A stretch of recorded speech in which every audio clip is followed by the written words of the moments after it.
if we're placing votes on which playoff proposal is the best, the Big 12 and the ACC got it right.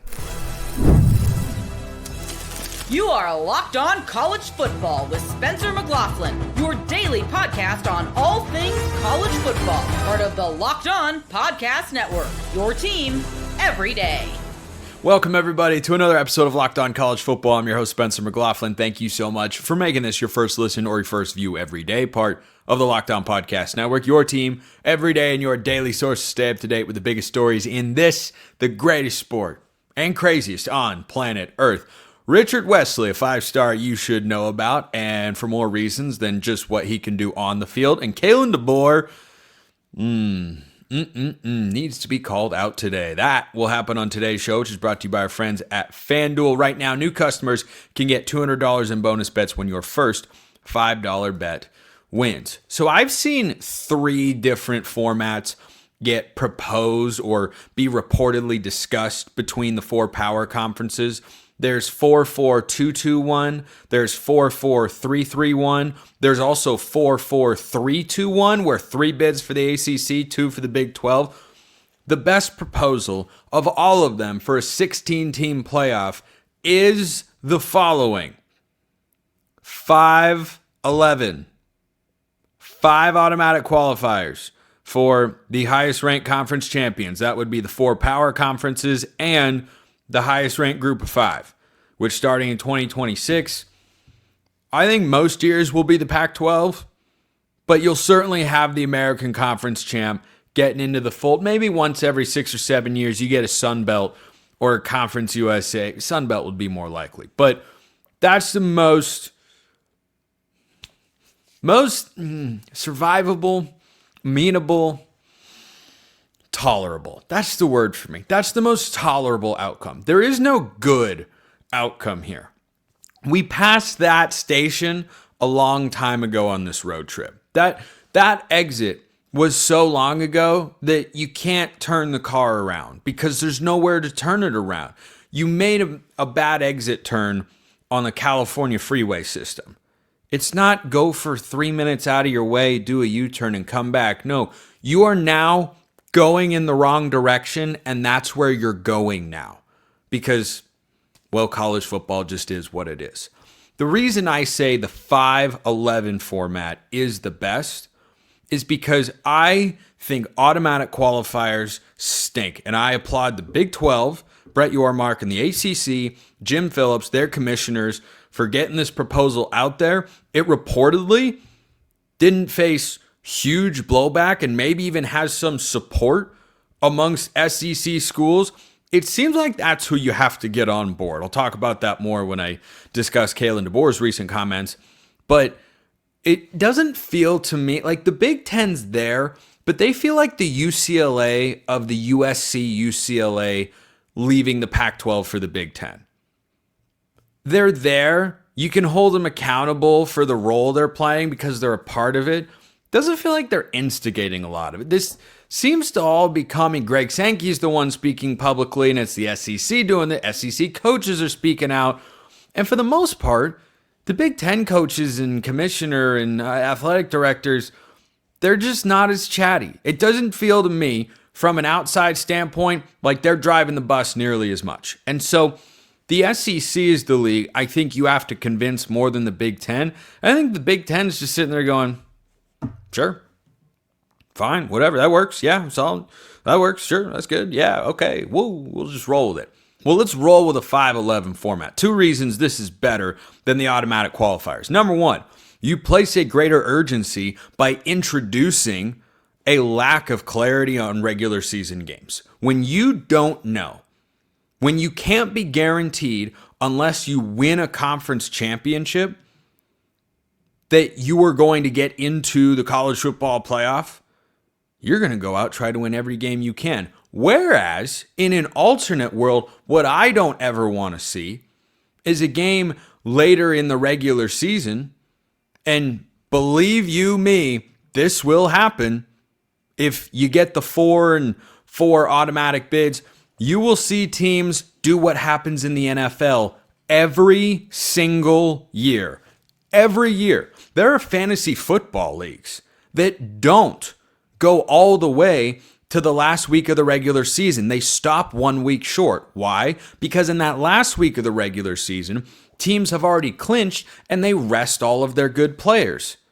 And so you're not actually playing on an even field. Nobody wants to be a part of that. I hope that never makes its way to college football. The best way to ensure that it doesn't, or the best way to take a big step at least towards that not happening, is you give power to the committee. The committee takes a lot of flack, a lot of heat. And you know what? I'm a committee defender. I really am. Joel Klatt is not in that camp nearly as much. He's in the opposite camp. He wants the automatic qualifiers and make it an objective standard. No. When I see people like Stuart Mandel tweet about, a hypothetical where the Lakers and the Celtics would get, automatic berths and more money because of this, it's college sports. It's different. That doesn't mean in some ways it shouldn't try to be like other sports, but it's different. And we all know that. And the difference fundamentally between college sports and pro sports is not every team is playing with the same deck of cards. Not every team goes out and has a 10-2 record and we view it the same way. I mean, even in the Power 4 leagues, we know that exists, right? Whether that's right or wrong, I'm not saying the committee's always perfect. Nobody or nothing ever is. However, the major decisions the playoff committee has made from its inception in the 2014 season to this past year, I've agreed with just about all of them. There frankly aren't that many I push back on. When Florida State got left out, I agreed 100%. When Georgia got left out, I agreed. When the 9-3 SEC teams got left out, I agreed. And let those two data points in particular calm your fears of it's just all pro SEC folks. No, the SEC didn't get what they wanted last year. They wanted 4 teams in the playoff. That's why they want the 4 automatic bids. Because they saw that when you put power in the hands of the committee, it doesn't guarantee you anything. You're not always going to get the benefit of the doubt, even though you think you should have it, even though we all know you should not, of course. So that's the first reason, is you place as much urgency on you can. As you can. That's how I've always approached these discussions. That's how I've always looked at these matters. How do you keep the urgency on the regular season as much as possible? Because it's fleeting. It doesn't mean as much as it used to in the 12-team playoff. Big games don't mean as much. I know you have games that mean more for teams that can get in. Those teams have no ability to win a national championship. We've already known that. This is what I lament about the expanded playoff. We don't need to go back down that particular rabbit hole. But the second thing that I like about this is you do still provide an ability for a Clemson to add some spice to conference championship weekend, which isn't technically the regular season. I've always seen it as an extension of the regular season. Now you're making some conferences happy that you get a little bit of the automatic qualifier stuff, and you make television execs happy. And we know that we have to do that in college football because you now have an automatic berth on the line. Like Clemson SMU last year is exactly what a TV exec is looking for, and frankly, what I as a fan am looking for in a conference championship game. If it matters for seeding and for this and that, it's not as fun. Oregon Penn State last year, low-stakes conference title game. SMU Clemson, gotta tune in. Gotta tune in because I don't know, I did know that Clemson was out if they lost, and I wasn't sure about SMU and what the committee would do there. So I hope this is the proposal that goes forward. That came from the Big 12 and ACC, saying everyone gets their conference champion in, and then we just do 11 at-large berths. Straight seeding system. Send it. That's got my full support. Let me know your thoughts in the comments below. Hit me up on Twitter. All of that good stuff. Do you know the name Richard Wesley? Some of you probably do. You all will. In the next segment, you need to know what he can do on the field and what's happening off the field. First, this episode brought to you by FanDuel. The NBA playoffs are in full swing, and every night delivers highlight-worthy performances, major momentum shifts, and can't-miss moments. Whether it's a game-winning shot or a breakout player, there's never been a better time to get in on the action. FanDuel makes it easy to stay in the game before tip-off and live with player props, performance trends, and same-game parlays. Fans have more ways than ever to play smart and win big. And if you want to bet on college football, which you might, because you're listening to or watching the show, you can do that over at FanDuel right now, 3 months less than before the season actually starts. You can bet on games, you can bet on Heisman odds, you can bet on win totals, conference title odds. It's all over there. So make sure you go check them out. And if you're new to FanDuel, it's actually the perfect time to sign up because you head to FanDuel.com, place your first $5 bet, and if it wins, you'll get $200 in bonus bets. That's pretty sweet. Make every moment more with FanDuel, the official sports betting partner of the NBA. A big name in the class of 2026 is back available. Kind of available. Was always available. Yet Brian Smith, recruiting analyst of the Portal Podcast, here to discuss Richard Wesley, 5-star edge prospect out of the Southern California area who committed to Oregon, and he jumped in a pool with Stan Lanning and said, it's Oregon, it's go Ducks. And 17 days after that recruitment, after there had been quotes flying around that, his dad was surprised that he went to Oregon. Oh man, I didn't really expect that. And it just kind of had a weird feel. All of a sudden he didn't decommit, Brian. Remember, he just wasn't committed to Oregon fully anymore. Is this just one of those 2025 and beyond recruiting examples that's just going to make you talk in circles, make your head spin, and just make you go, what exactly are we doing here? Is that how this comes off to you? Because he's available. He's going to visit Oregon, Texas, Texas A&M, and Ohio State. Not in that order. Flip the last two. But what do you make of what has happened here in the last 36 to 48 hours? NIL. Straightforward. I'm calling it out. I think this is a money grab. They thought they could get more money because Oregon's got a lot and it's got a lot of cachet, but I think this is a money grab. Call me crazy, but Oregon recruits that area hard. Dan's great at recruiting D linemen. They got a great program. It's not like they're short on NIL either, by the way.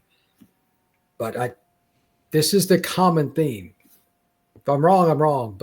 And I don't know the kid, I don't know the dad, but reading the tea leaves, talking to people, I don't get a really warm and fuzzy feeling here. So I'll be curious to see how many times this one flips. And I'm not sure that it's good for the program that gets him. The peripheral doesn't make me feel good. Is there an example or comparison in recent memory that this, kind of calls your mind back to? How many you want? I mean, any of them. I mean, if there are ones that come to mind, I didn't know that there were that many like this. Yeah, especially I live in the South, so I see a lot of it. Yeah, but I mean specifically where your red flags are going up, saying I don't know if you want to go get this guy if he's just chasing the money, then that's just not the sort of guy you necessarily want to bring into your program, which I hear from plenty of fans online all the time. So I guess some people will be happy, maybe. Well, like the easiest one, and it's kind of jaded a little bit, but it's a certain quarterback that's now residing in Westwood. But I don't think it's him necessarily. That's the issue. Any recollection of that? Oh, yeah. I mean, Nico's situation certainly comes to mind. Now, he was a transfer kid, but it still, yeah, the recruitment point's well taken. Yep. Yeah. So that was a money grab situation around. He wouldn't have went to Tennessee. So I think the other thing too, and I also want to make it clear that this is you and me guessing, not reporting. Yeah. This is, hey, here's the information. Here's a take on it. I tend to agree with you. And here's another data point to support that particular suggestion, which I don't think is all bad. I don't think it's all good either. When that's your primary driving factor, you should go where you're going to be able to get properly developed to maximize your career, because this guy's a 5-star edge for a reason. Yeah, really, really good. 6'5", 250, 255 or so. Powerful guy off the edge. Has got some speed, but like he's a 5-star recruit for a reason, Brian. But if you wanted to go down the rabbit hole mentally of he's just looking for the biggest bag and chasing the NIL money and there's nothing really else to it, look at the 4 schools he is scheduled to visit. In order: Oregon, Texas, Ohio State, Texas A&M. If you were to list those 4 schools, Brian, are there NIL collectives that are more well-funded than those? I would throw SMU into that fold, and I'm not being facetious when I say that. No, you're not. Miami, maybe. Miami would be up there.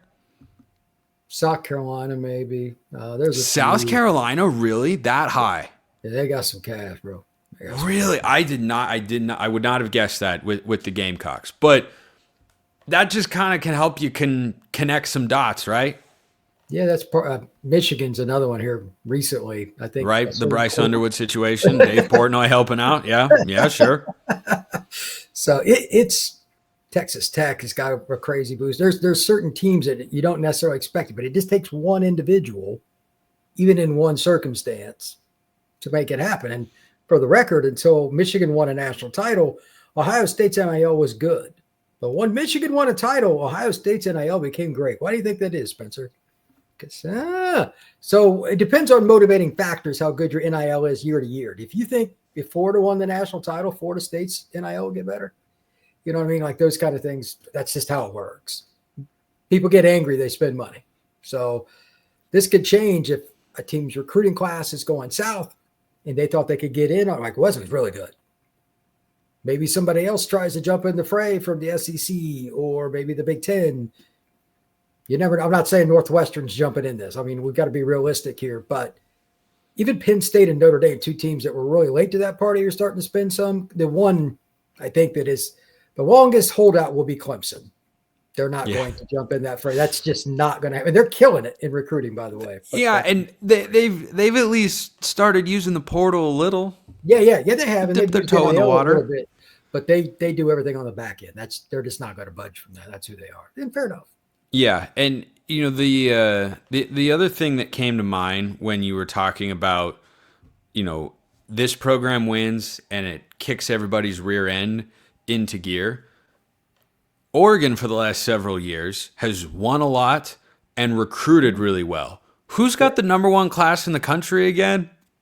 USC. USC. Who they've been stealing recruits from? What area? Oregon. Yeah, and Southern California? I don't think that is a coincidence. So for a kid like this, though, Brian, for Richard Wesley, who, as we said, incredibly talented, has the potential, if you can figure all this stuff out, to be a high-level impact premier pass rusher in college football, or he could become one of many 5 stars over the years that just don't wind up panning out for this reason or the other. But if this is what you and I kind of suspect, and again, we're not reporting, we're guessing, if it is that, though, how do these 4 programs proceed? What's different about the visit? Do you even put as much time or effort into everything else that usually takes place on a visit? Or is it just now a conversation of, hey, we're willing to go to this number for you, and that's our offer, and we'll maybe go to here? Actually, you got to go more into it for the following reason. You got to make sure if you're going to make that kind of investment, especially, and this gets really specific, if you're going to make that kind of investment with any kind of upfront money, you want your players knowing the deal. You want your players, and coaches for that matter, knowing what the kid's like on campus. Is he going to be a fit?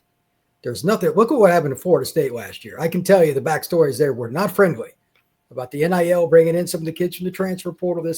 They had problems in the locker room. Once that disgruntlement sets in, 2-10, bro. The worst season ever off a great season in college football history.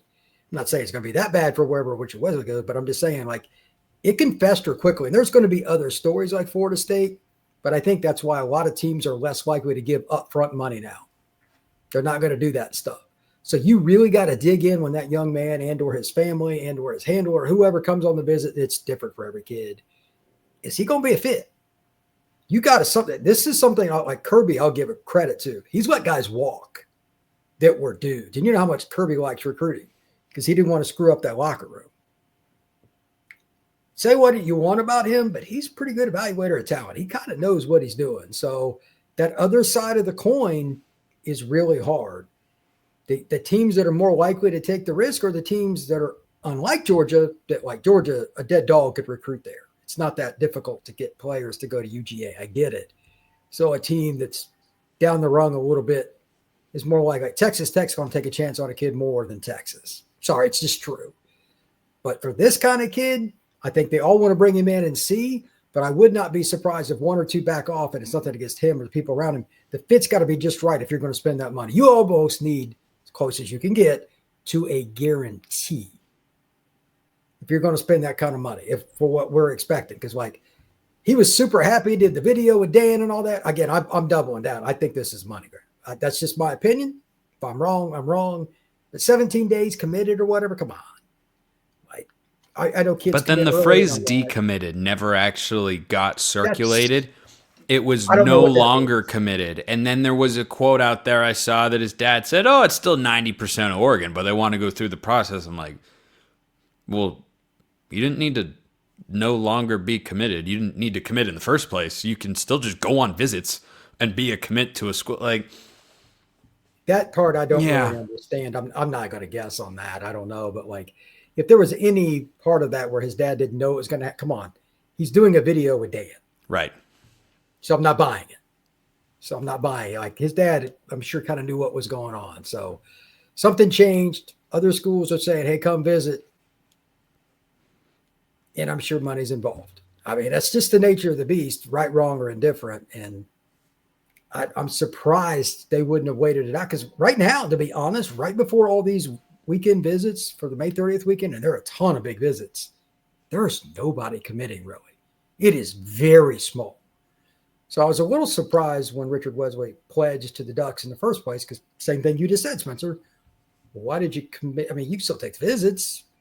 You could have committed and still taken the visits. Yeah. So this is kind of very unusual. I mean, this is the third in between nowhere option. You're 90% committed, but taking your other trips. I don't know what that means. You got me, brother. You got me.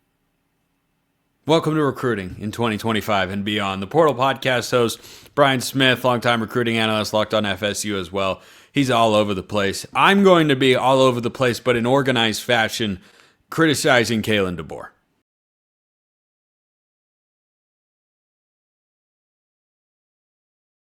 Kalen DeBoer is one of the best coaches in college football. This is known. I think he's due for a bounce-back season. If Ty Simpson is good at quarterback, Alabama will not just be in the playoff, they'll be likely in the Final Four. Ty Simpson doesn't need to be great, presuming he's a starter. He needs to be good. Here's what else needs to happen. Alabama's head coach should not, ever, in any circumstance or situation, be griping about last year's schedule. He said, quote, you wonder when he was asked about not making the playoff at 9-3, getting left out. Quote, you wonder what would have happened if other people would have played our schedule. Come on, man. Come on. A couple thoughts here. First of all, would Nick Saban ever utter these words? If he has, and I'm just unaware of it, I probably sound really foolish right now. But I'm going to go out on a limb and say the guy from the Verbo commercials would not jump straight to, well, what if other people played our schedule? Let's take a nice quick trip down memory lane and remind ourselves that Alabama did not make the playoff last year at 9-3. They shouldn't have. They absolutely should not have. In a world, by the way, in which the SEC gets 4 automatic bids, Alabama would have been that 4th team into the playoff. Is that a world you want to live in? It's not a world I want to be in. And I think with the 5-11 format I discussed earlier, Alabama could still miss the playoff. But with a 4-4-2-2-1, yeah, that's not, which sounds like, an overcrowded basketball trap. It doesn't sound like a place I'd really like to go to. But if we take a little stroll down memory lane, we remind ourselves Alabama lost to Vanderbilt, and Oklahoma. Okay. I've been dubbed a hater of Oklahoma before. So why don't I not even start with the Sooners? Can we start with Vandy? They hadn't beaten Alabama literally in my entire life. And then I think if you took the amount of years I've been on the earth, all 17 of them, and you doubled it from the time before I was born, Alabama still hadn't lost to Vanderbilt. It had been quite a long time. A very long time. I know it's your first year, but that's a baseline expectation that just shouldn't ever be dropped below. And I don't think it will again, just to be clear. I'm not punting on Kalen DeBoer. Takes a year to get used to things down there, no matter what new environment you're in. Kalen DeBoer in his first year with Washington coming over from Fresno State lost to a 3-9 Arizona State team led by walk-on quarterback Trenton Bourguet. It happens. The next year, he went undefeated, won the Pac-12, and took Washington to the national championship game, where they lost to Michigan. So it went a little bit better in year 2. I think Kalen DeBoer has a season closer to that in year 2 than what he had in year 1. But this entire notion, this entire suggestion, this entire narrative, whatever you want to call it, needs to absolutely be shut down. Do not let it creep into your mind a little bit. Allow bed bugs in your sheets before you think for a millisecond that Alabama or Lane Kiffin, when he was talking about Ole Miss with this situation last year, should have been led in the playoff at 9-3. Absolutely, positively not. Casting dispersions about, well, look at our schedule. It wasn't a cakewalk, certainly. You're the same football team that went into LSU, a good but not great team, and dog-walked them, putting up a 40-piece in Death Valley. But you went to Vanderbilt and you went to Oklahoma and lost. Those were not good football teams. They were average.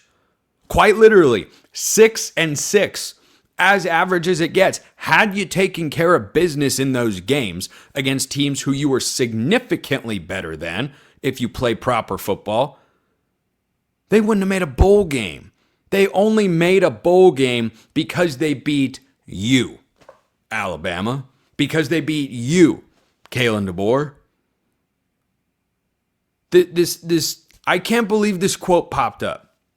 So I hate that Alabama's head coach just said, well, our schedule. This goes back to what I talked about yesterday. When people are mentioning Florida, and yes, Oklahoma as well, and they think of their schedules are so brutal. Oh my gosh, look at who Florida has to play. How in the world did we get to a place where it's Florida has to play instead of everyone else circling Florida and going, oh boy, we got to play the Gators. That's not good. Your program hasn't been run correctly. Stop worrying about the fact that the umpire missed a close strike call. Yeah, you should have an automated strike zone in Major League Baseball. You know what you have to be able to do if you're a really good pitcher? And this applies to football too. You know what great teams or great pitchers are able to overcome? Bad officiating. An umpire makes a bad call, screws you out of strike 3. You know what a great pitcher does? Makes it not matter. Alabama was indeed robbed for no reason from a touchdown in that Oklahoma game. Give them that touchdown. They still lose by 2 other touchdowns and 2 extra points. This is just complete and utter lunacy. That Alabama's head coach said, well, what other people do if they had our schedule? I don't know. Georgia State beat Vanderbilt. But you couldn't at Alabama, even though it was your first year. Even though some talent like Caleb Downs left when you got there. Like, there were challenges. I didn't expect Alabama to win the national championship. They should have won 10 games. Ryan Williams had a great quote the other day about, the hunger that he feels like exists in that locker room. Why? Because his entire life, all 17 years of it, I'm sure he'll turn 18 eventually, but, well, people said that about me. I never really did. So he's never seen Alabama win fewer than 10 games. It's never happened before. All of a sudden it happens in his first year. Yeah, I hope there's a chip on your shoulder. But this is not the right response for Kalen DeBoer. You don't go out and say, well, our schedule was just, no. Lane Kiffin, I had the same criticism of him last year. Because he went out there and was griping about, well, our schedule's just so darn tough. I'm like, dude, you lost to Kentucky. Kentucky. I don't want to hear it. I'm so over it. The SEC is the only league that has this consistently. Miami has far more legitimate gripes because at 10-2, not only did they not make the playoff, I don't think they should have. They weren't even discussed. They weren't even in the conversation. It was all about the 9-3 SEC. And they all had a massive stain on their resume. South Carolina lost to Ole Miss head-to-head and was embarrassed on their home field. Alabama, Vanderbilt, and Oklahoma. Road games, don't care. Shouldn't look that bad to the point where you lose. Like by 3 touchdowns, Oklahoma got boat raced by Navy. Navy ran all over Oklahoma and Alabama couldn't? And you want to blame the schedule? You want to blame college football's just not doing you right? Like, come on, man. Come on. Be better than that. So it sends the wrong message to your team and also sends the wrong message to college football. That's why these comments are wrong, and they should be called out as such.